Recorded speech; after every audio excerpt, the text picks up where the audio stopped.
నేని రాజు నేని మంత్రి సినిమా ట్రైలర్ వచ్చాక అంచనాలు రెట్టింపయ్యాయి. అధికారం గురించి, సీఎం కుర్చీ గురించి ఇందులో పేల్చిన డైలాగ్స్ ఇప్పటికే వైరల్ అయ్యాయి. చాలా కాలం నుంచి ఫామ్ లో లేక బాధపడుతున్న తేజ ఇది తనకు కమ్బ్యాక్ మూవీ అవుతుందని చాలా ధీమాగా ఉన్నాడు.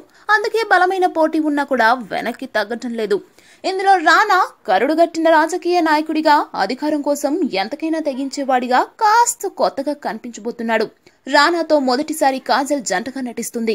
చెన్నైలో జరిగిన ప్రెస్ మీట్ లో తేజ మాట్లాడుతూ జయ మరణం తర్వాత తమిళనాడు రాజకీయాల నేపథ్యం కొంచెం ఇందులో కనిపిస్తుంది అని హింట్ ఇవ్వడం ఇంకాస్త హైప్ తెచ్చింది. తాజాగా మరొక స్పెషల్ న్యూస్ మీకోసం. నేని రాజు నేని మంత్రి సినిమాలో రానాతో పాటు నవదీప్ మరో కీలక పాత్రలో నటిస్తున్న సంగతి తెలిసిందే. షాక్ కలిగించే విషయం ఏంటంటే సినిమా మొత్తం 3 పాత్రలు రానా, కాజల్, నవదీప్ 3 చనిపోతాయట.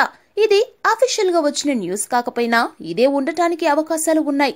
నిజానికి రానా పాత్ర దుర్మార్గంగా మారటానికి కారణం ప్రత్యర్థులు పన్నిన రాజకీయ కుట్రలో కాజల్ బలి కావటమేనట. మరి నవదీప్ పాత్ర ఏంటి, అతనికి రానాకు ఉన్న సంబంధం ఏంటి అన్నది వెండితెరపై చూడాల్సిందే. టీజర్ లో చూపించబడినట్టు రానా మరి ఉరిశిక్ష విధించబడి చనిపోతాడా, లేదా నాయకుడు సినిమాలో కమల్ హాసన్ తరహాలో ఊహించిన విధంగా వేరే పాత్ర చేతిలో ప్రాణాలు కోల్పోతాడా అనేది మాత్రం సస్పెన్స్.